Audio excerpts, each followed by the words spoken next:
This twisted handle conceals a surprisingly hefty blade, a hard-earned relic of forgotten craftsmanship. Years of toil and age mark the weathered wood, but hidden beneath the rust lies an untold story waiting to be uncovered.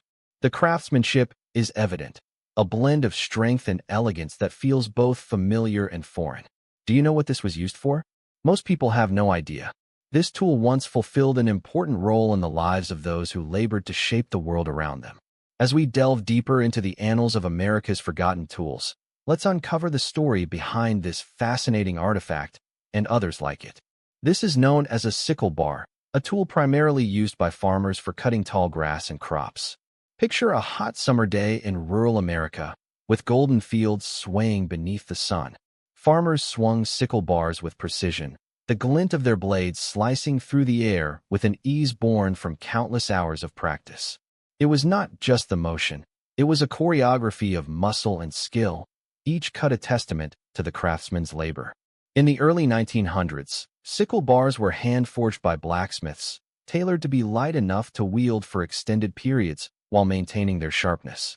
What made this tool remarkable was its design. The curved blade allowed for a smooth, sweeping motion, cutting through stalks with minimal resistance. But, as mechanization swept through farms in the mid-20th century, its use dwindled. The rise of gas-powered mowers and harvesting machinery rendered this once essential tool obsolete, displacing the labor and artistry that went along with it. Though no longer in demand, the sickle bar is a relic too beautiful to be forgotten entirely. Now, let's move on to another fascinating tool, the tongs crafted specifically for blacksmiths, a seemingly simple device that held within it the story of craftsmanship itself.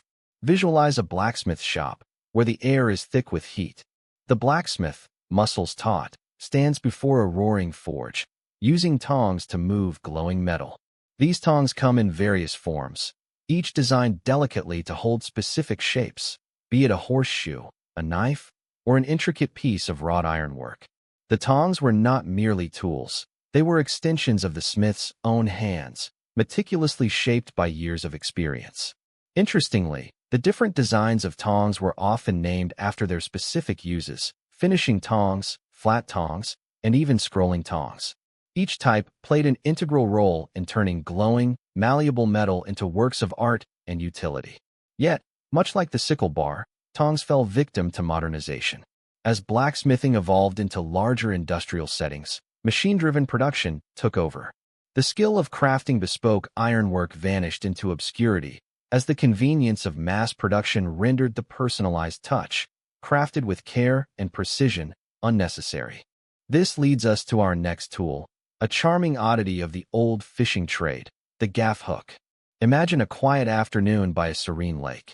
Fishermen, equipped with their rods and baits, would anxiously await their catch. Once they felt the tug on their line, the urgency heightened. That's when fishermen would often reach for their trusty gaff. The gaff hook, with its sharp, barbed end and sturdy wooden handle, was designed to snag larger fish, making it simpler to haul them out of the water. Walk into any fishing camp from the late 19th century, and you might find a gaff hanging proudly among other tools of the trade. While hooks were sufficient for smaller fish, the gaff could snag and safely land a hefty trout or bass, indeed, a fisherman's best friend. The emotion tied to that moment of catching dinner, having a tool specifically for it, transformed routine fishing into an art form. However, advances in fishing technology, including better rods, reels, and specialized nets, caused the gaff hook to take a back seat. As convenience overshadowed artistry, the gaff and its associated lore were left to gather dust, becoming yet another forgotten tool of America. Did your grandfather have one of these in his shed? Tell me below, as we continue our journey into tools that shaped the lives of countless craftsmen. Next, we encounter a tool that narrates the tale of woodworking, the cooper's jointer. Picture a cooper working diligently, the floor scattered with wood shavings, as they craft barrels that would hold everything from whiskey to salt pork. The jointer was essential for those artisans, a finely crafted plane with a long, flat bottom that allowed for precision smoothing and trimming of wood surfaces. Each joiner had a distinct curvature in its blade to create a perfect edge, ensuring that the staves of a barrel would fit tightly together. The cooper's workshop hummed with the rhythm of tools as barrels took shape. It was symbiotic labor, blending time-honored craftsmanship with living history. Despite its significance, the advent of pre-manufactured wooden barrels and plastic containers meant the cooper's jointer largely faded into obscurity. No longer did craftsmen sit in their workshops, building barrels by hand. Their stories intertwined with the wood they shaped. The cooper's jointer, once a staple, similarly became overshadowed in a world of speed and mass production. In this exploration of forgotten tools, we now take a moment to reflect on a tool essential to American life as it became industrialized, the spokeshave. This little-known device features a blade sandwiched between handles, resembling a cross between a chisel and a plane. It was vital for wheelwrights, carpenters, and furniture makers, used to shape and smooth curves in wood, whether crafting the spokes of wheels or the elegant contours of fine furniture. Picture a wheelwright shaping the wooden spokes of a wagon wheel, using the spokeshave to carve meticulously, creating smooth transitions in the wood. This tool was lauded for its balance and versatility. Its design allowed craftsmen to manipulate it to suit their specific needs, whether it was rough shaping or fine polishing. But as steam-driven machinery took its place in workshops, the simplicity and ingenuity of the spokeshave became mere footnotes to a new era of production. The craft of shaping would transform, leaving in its wake forgotten tools, sitting idle while machines did the work. Next on our journey is the froe, an unassuming yet incredibly effective tool. It consists of a blade mounted at an angle on a wooden handle, designed to split wood along the grain. Picture a lumberjack in the early 19th century standing proud next to a freshly felled tree.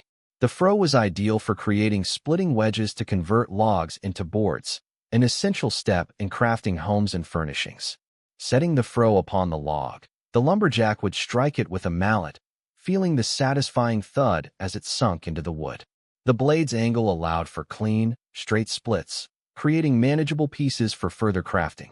This straightforward, easy-to-use design empowered many, allowing them to gather and prepare wood throughout the seasons, a workhorse tool that made a significant impact.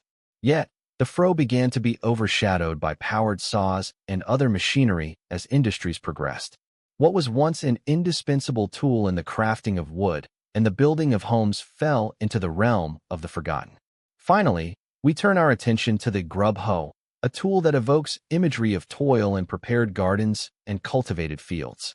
The grub hoe boasts a hefty blade attached at a right angle to a long handle, a hybrid between a hoe and an axe, used for breaking up hard soil and uprooting stubborn weeds. Imagine a determined housewife in the early 20th century, tending to her vegetable garden, wielding a grub hoe to transform the earth into fertile ground. Each stroke of the tool turned the soil, breaking its hard crust and allowing for vegetables to flourish, an essential component of self-sufficiency. Yet, as agricultural practices evolved with technology, the grub hoe was traded in for modern machinery, and the art of hand-tilling faded away. As we reflect on the legacy of these tools, the sickle bar, the blacksmith's tongs, the gaff hook, the cooper's jointer, the spokeshave, the froe, and the grub hoe, we recognize that these artifacts are not merely remnants of forgotten craftsmanship. They knit together the fabric of American history. They remind us of hands that shaped our landscapes, built our homes, and nurtured our families with skill and dedication. As the world continues to change, let us take a moment to honor the craftsmanship and artistry of the past that made America what it is today. The stories they tell linger like echoes through time, inviting us to cherish the legacy left behind. Drop your guess in the comments and subscribe for a new forgotten tool every day. There is always one more story in the toolbox.